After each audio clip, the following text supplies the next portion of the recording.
Yes, so last class we discussed the types of adjective. ठीक है, तो दो टाइप ऑफ एडजेक्टिव बचे गए थे. गेट लगा लो बच्चे.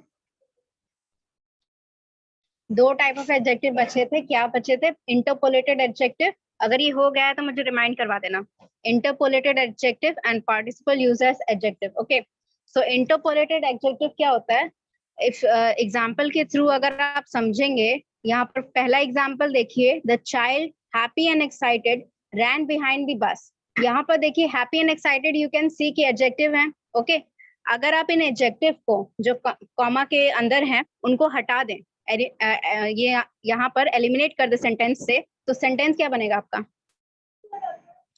हैप्पी एंड एक्साइटेड जो है उसको अगर eliminate, the child ran behind the bus. अब मुझे ये बताइए क्या ये सेंटेंस जो फॉर्म हुआ वो करेक्ट है या नहीं है? करेक्ट है. That means if we eliminate adjectives, your sentence will be completed. Grammatical additional part है sentence में, that is what called interpolated adjective.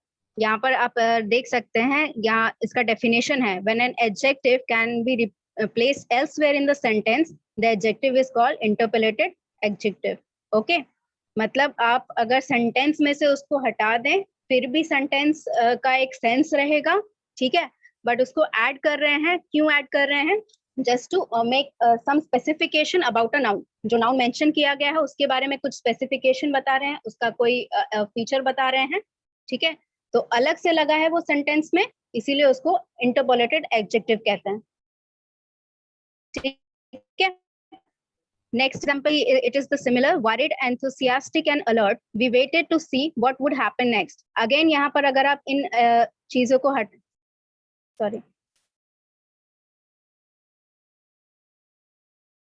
इन चीजों को आप अगर हटा देते हैं,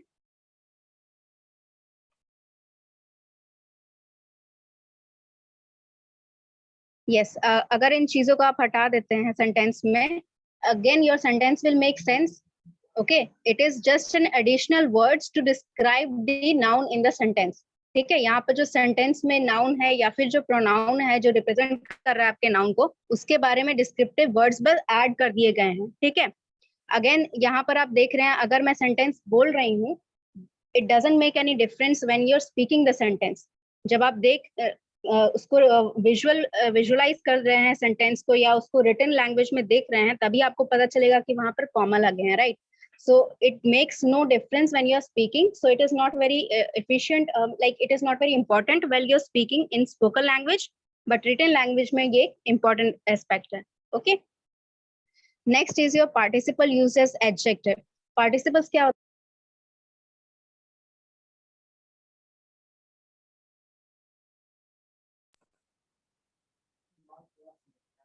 है? Participles क्या होता है? Sorry. All your verb forms. ठीक है, आपके जितने भी वर्ब फॉर्म्स हैं, अलग अलग फॉर्म होते हैं, उनको पार्टिसिपल्स कहते हैं. तो जो पास्ट और प्रेजेंट पार्टिसिपल्स है, you can use those word to form, उसका फॉर्म चेंज करके आप उसे एज एन एडजेक्टिव यूज कर सकते हैं सेंटेंस में. ओके, जैसे यहाँ पर देखिए, I saw a falling star.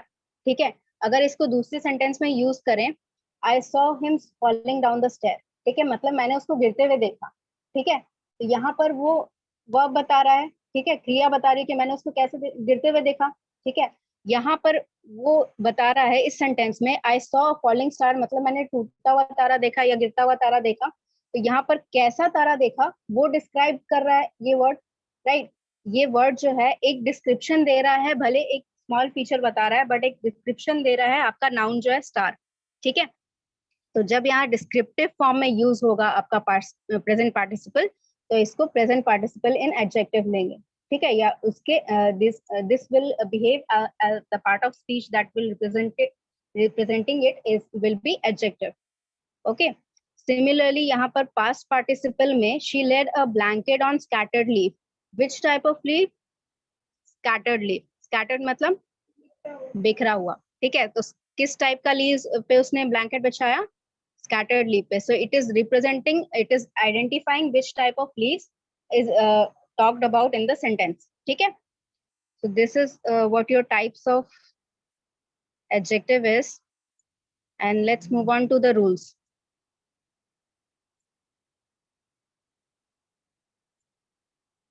Yes, can you all see this?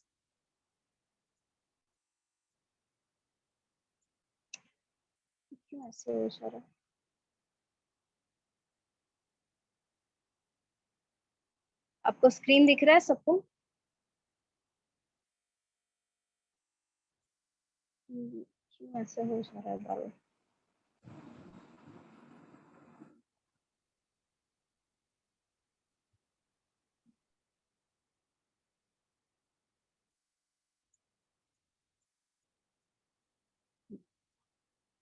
So first thing, जो रूल के बारे में आपको जानना है, एडजेक्टिव का जो बेसिक रूल्स होते हैं, they are basically used for the comparison. जब आप कोई एक एडजेक्टिव को लेकर दो नाउन के बीच में या within a group comparison कर रहे हैं, then the rules are most important to apply. ठीक है, वहां पर रूल्स आपको ज्यादा ध्यान देने हैं.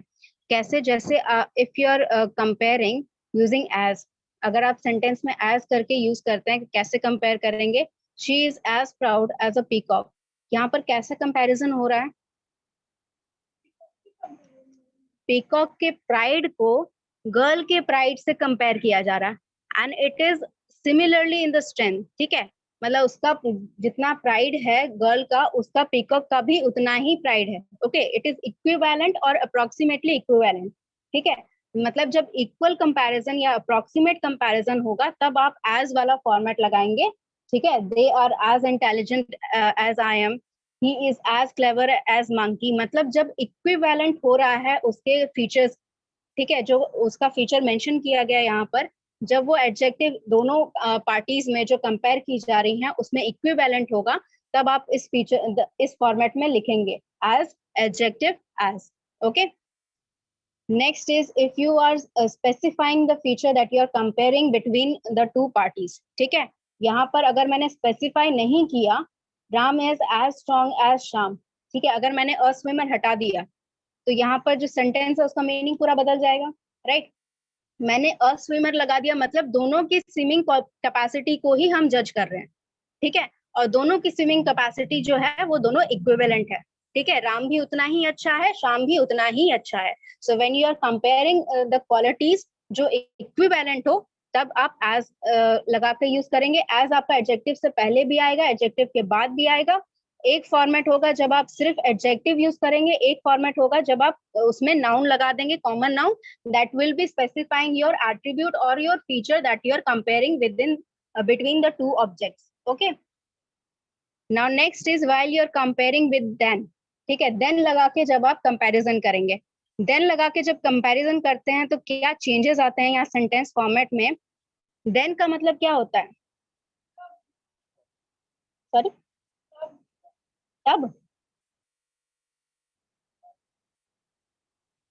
देन आप तब यूज करते हैं जब आपका कंपैरिजन में, जब आपका कंपैरिजन में एक बेटर है, एक बेटर नहीं है. अच्छा, तो why are you not looking in the screen? Screen में क्यों नहीं देख रहे? जब देन आप तब यूज करते हैं जब आपका कंपैरिजन में एक जो ऑब्जेक्ट या एक पार्टी है वो थोड़ा बेटर है या सुपीरियर है दूसरे पार्टी से. ठीक है, कैसे कंपैरिजन करेंगे? जो बेटर है, ठीक है, उसको आप लेफ्ट हैंड साइड रखेंगे, यानी कि आपका सेंटेंस स्टार्ट होगा जो बेटर है उससे, उसके बाद आपका एडजेक्टिव आएगा, फिर देन लगेगा, देन उसके बाद जो आपका कमजोर है उस फीचर में, उसको लास्ट में आप एज एन ऑब्जेक्ट यूज करेंगे सेंटेंस में. यहाँ पे एग्जांपल देखिए, the Pawan is wiser than Ganesh, मतलब पवन बेटर है गणेश से, तो बेटर है तो वो लेफ्ट हैंड साइड में लगा, गणेश कमजोर है तो वो राइट हैंड साइड में लगा. Tree is taller than this hotel, मतलब जो होटल हम स्पेसिफाई कर रहे हैं उससे बड़ा है, मतलब उससे लंबा है ट्री. राइट, तो जो लंबा है वो पहले इधर आया, लेफ्ट हैंड साइड में आया, जो छोटा है वो राइट हैंड साइड में आया. Okay, this is the basic format of writing when you are comparing using than. ठीक है, अनदर कंस्ट्रक्शन कैसे कर सकते हैं?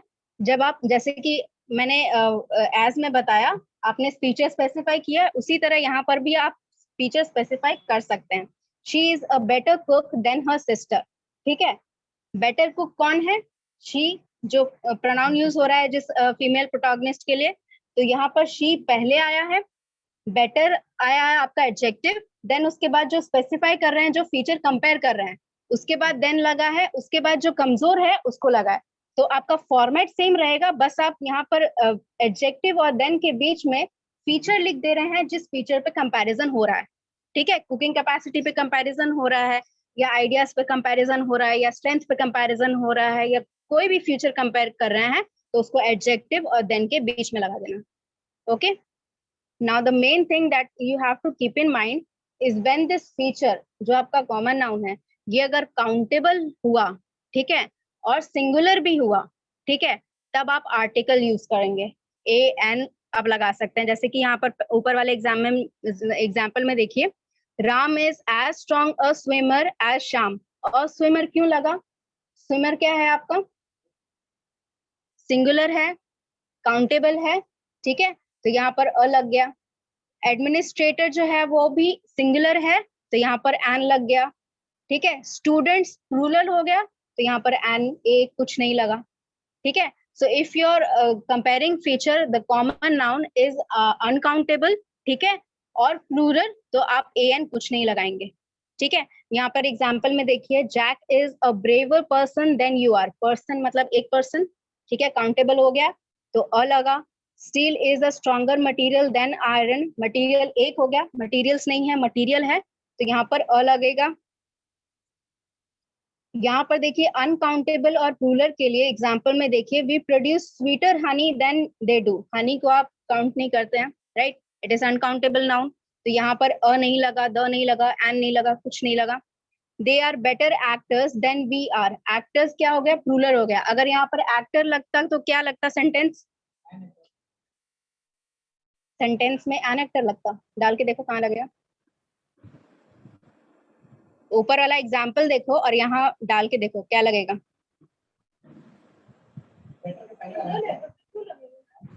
नहीं, अगर एक्टर होता, अगर एक एक्टर होता तब क्या लगता?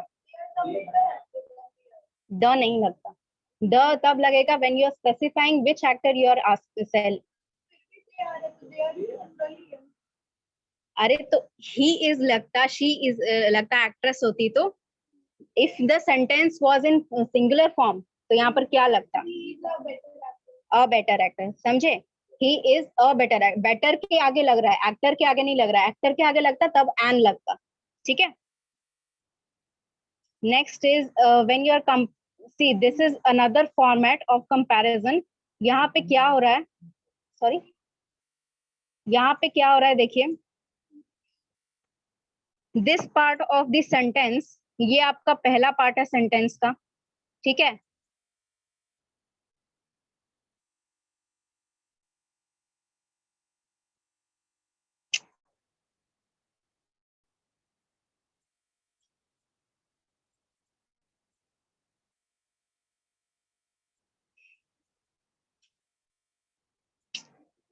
Okay, the air is fresher is your first part of the sentence. ठीक है, सेकेंड पार्ट है in the mountains than in the valleys. ठीक है, यहाँ पर देखिए कंपैरिजन जहां हो रहा है, जिन चीजों के बीच में कंपैरिजन हो रहा है वो second part of the sentence में है। ठीक है, फर्स्ट पार्ट में जिस चीज पे कंपैरिजन हो रहा है, यानी कि जो फीचर कंपेयर कर रहे हैं, वो आपका पहले ही पार्ट में लगा दिया गया है विद द एडजेक्टिव।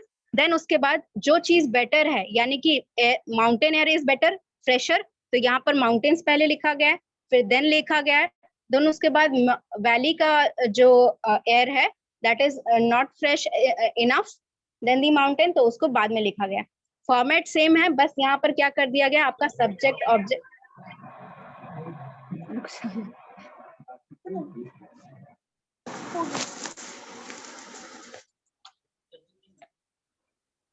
आपका सब्जेक्ट और ऑब्जेक्ट जो है उसको सेकंड पार्ट में कर दिया गया है। यहाँ पर पहले क्या हो रहा है, पहले ही कंपैरिजन कर दिया जा रहा है फीचर लेके, और बाद में आपका सब्जेक्ट ऑब्जेक्ट लगाया जा रहा है, उसके बीच में कंपैरिजन हो रहा है। फॉर्मेट समझ में आया? हाँ, वो कंपेयर कर रहे हैं, पहला बेटर है, देन लगा देंगे, फिर the valley, in the valley आया, मतलब वो ऑब्जेक्ट है, यानी कि जो उससे कम फ्रेश है।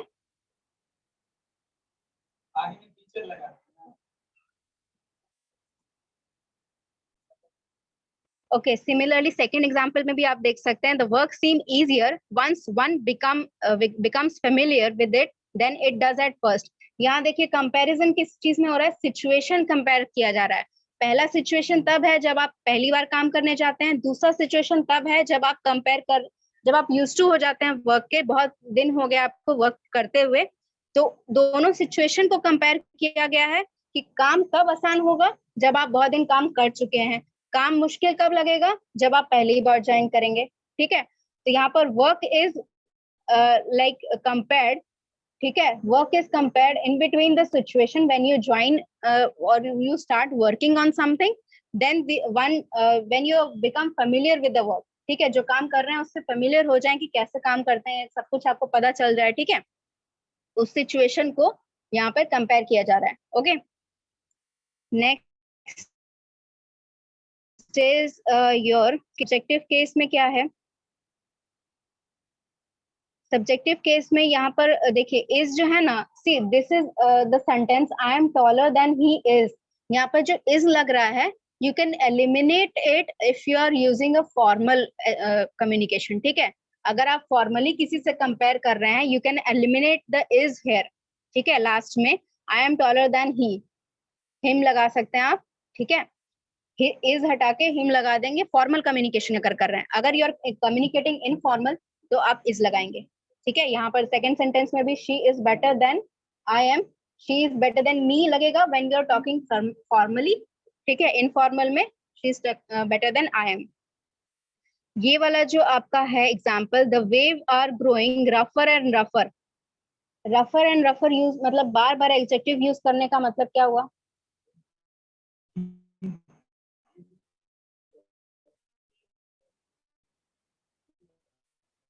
No. और कोई? जब आप एडजेक्टिव बार बार यूज कर रहे हो, that means you are continuously comparing, right. जब आप कंटिन्यूअस मार्केट का स्टॉक कंपेयर करते हो तो क्या बोलते हो? The stock is going higher and higher, right. मतलब कंटिन्यूअसली आप पर आर या डे भी प्राइम मिनिस्टर जैसे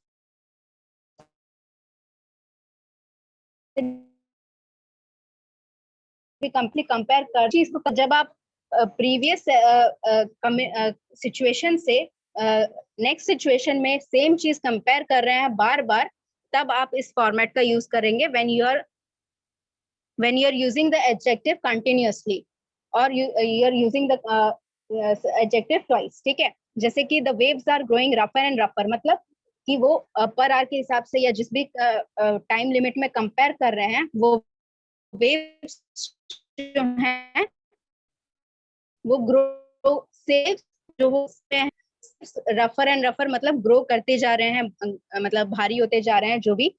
okay, so when you're using again and again the adjectives, that means you're comparing again and again। okay, next rule ये पढ़ लो जरा,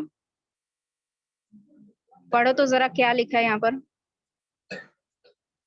while comparing an object with others, it is necessary to exclude it from the comparison। इसका मतलब क्या हुआ? क्या मतलब हुआ इसका? मैम ऑब्जेक्ट के साथ कंपेयर कर रहे हैं। जब आप किसी एक ऑब्जेक्ट को कंपेयर कर रहे हैं एक ग्रुप से, तो उस ग्रुप से उस ऑब्जेक्ट को एक्सक्लूड करना जरूरी है। जैसे आप अगर बीबीएम सेकेंड ईयर के बच्चों में आपस में कंपैरिजन कर रहे हैं किसी एक स्टूडेंट का, तो उस स्टूडेंट को बाकी स्टूडेंट ग्रुप से अलग हटा देना है। कैसे हटाएंगे? ये एग्जांपल देखिए, iron is harder than any metal. मुझे ये बताइए, एनी मेटल जो है, एनी मेटल जो है उसका क्या मतलब हुआ? कोई भी मेटल में आयरन आएगा कि नहीं आएगा? आप आयरन को कंपेयर कर रहे हो बाकी मेटल से, आयरन को आयरन से भी कंपेयर कर रहे हो, is it possible? No. So correct sentence क्या हो जाएगा इसका? Sorry, yes, other. Iron is harder than any other metal. ठीक है, यहाँ पर देखिए एग्जाम्पल, करेक्ट सेंटेंस लिखा हुआ है, iron is harder than any other metal. Iron को हटा के जो बाकी मेटल्स बच रहे हैं उनमें से आयरन जो है सबसे हार्ड है। ठीक है, this is you can like correct the second sentence, the building is larger than any building in the town। इसका करेक्ट सेंटेंस क्या होगा? any other building or other building in the towns। okay, he is more intelligent than any other student in the town। okay, this is I think correct sentence मैंने लिख दिया, मैंने correct sentence लिख दिया है, sorry। Ram is stronger than all students।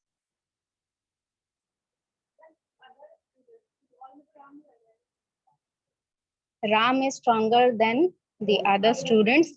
ठीक है, और the other students in his class if you want to specify। ठीक है, वेरी गुड। अब ये वाला पढ़ो तो।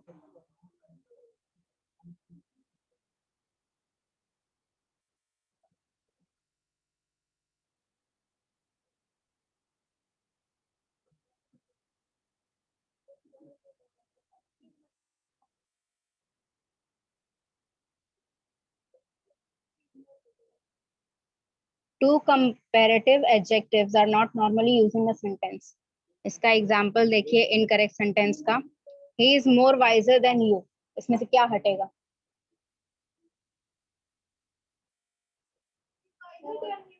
एग्जैक्टली, मोर क्यों लगेगा when you are using comparative version of wise. ठीक है, जब आप वाइस जो है उसका कंपैरेटिव वर्जन लगा रहे हैं तो आप मोर क्यों लगाएंगे उसमें। ठीक है, similarly I am comparatively better today. नहीं, okay, I am better today और I am comparatively well today. ठीक है, दोनों वर्ड अलग अलग यूज होंगे। आई एम बेटर टुडे होगा या फिर आई am comparatively well today. Well comparative नहीं है, वेल क्या है मतलब मैं ठीक हूँ। ठीक है, आपका वेल बीइंग। ठीक है, I didn't find more costlier gift.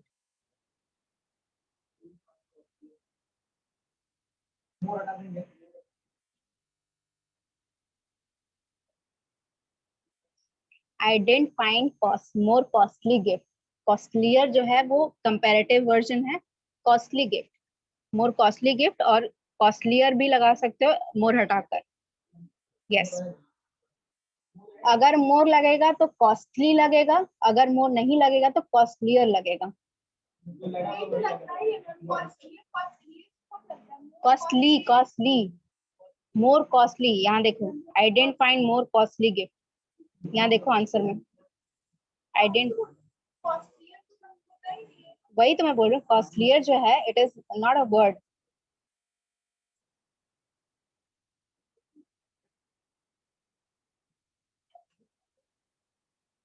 Note पढ़िए, रीड द नोट।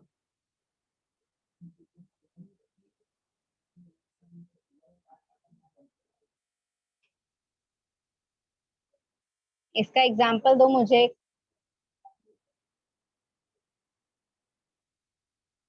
यहाँ पे जो नोट में लिखा है इसका मुझे एक एग्जाम्पल चाहिए।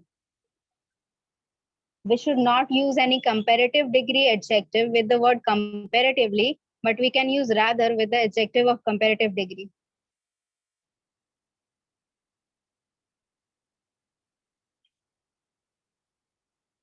अगर हम यहाँ पर देखें, जैसे वाइजर था। ठीक है, वाइजर जो है वो कंपैरेटिव डिग्री है। ER लगा के जो आप वर्ड्स को लगाते हैं वो आपके कंपैरेटिव डिग्री में आते हैं। तो जब कंपैरेटिव डिग्री लगता है तो आप उसमें यहाँ पर कंपैरेटिवली वर्ड यूज नहीं करेंगे, उसकी जगह रादर यूज कर सकते हैं। जैसे कि he is rather wiser than you। Wiser comparative degree है। जब कंपैरेटिव डिग्री लगेगा तो जो कंपैरेटिवली वर्ड है वो आप यूज नहीं कर सकते हैं कंपैरेटिव डिग्री ऑफ एडजेक्टिव के साथ। ठीक है, जैसे beautiful,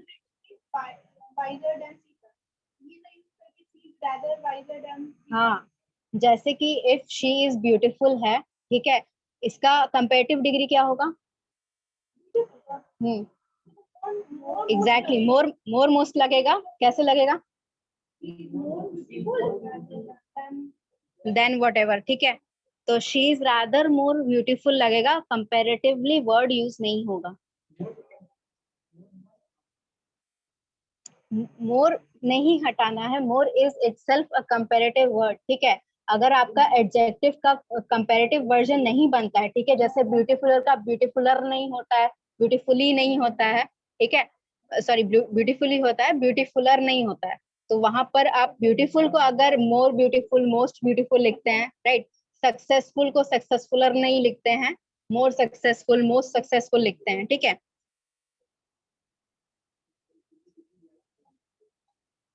Okay, next is your some comparative degree adjective ending with or, ठीक है, are followed by the preposition to। मतलब आपका जो comparative degree of adjective है, वो जब or से end होता है तो उसके आगे आप preposition लगाते हैं। क्या preposition लगाते हैं?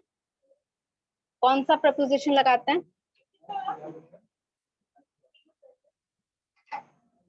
When you are using comparative degree of an adjective, उसके end में अगर or लगा है तो आप कौन सा preposition उसके साथ लगाएंगे?